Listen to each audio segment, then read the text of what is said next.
మహాకుంభమేళ మహాభారత యుద్ధాన్ని తలపించింది.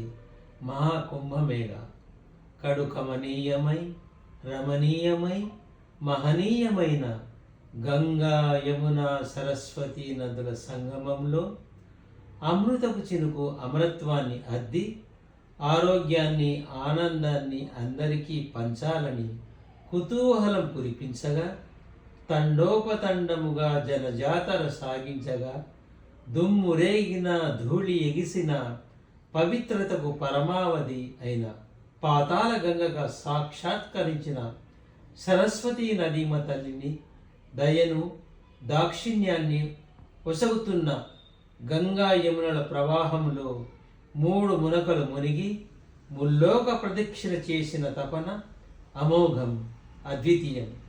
పుష్కరాలు అనుసంధానమై అరవిరిసి మురిసి ఆవిష్కృతమైన అసలు సిసలు సంగమ స్థలం.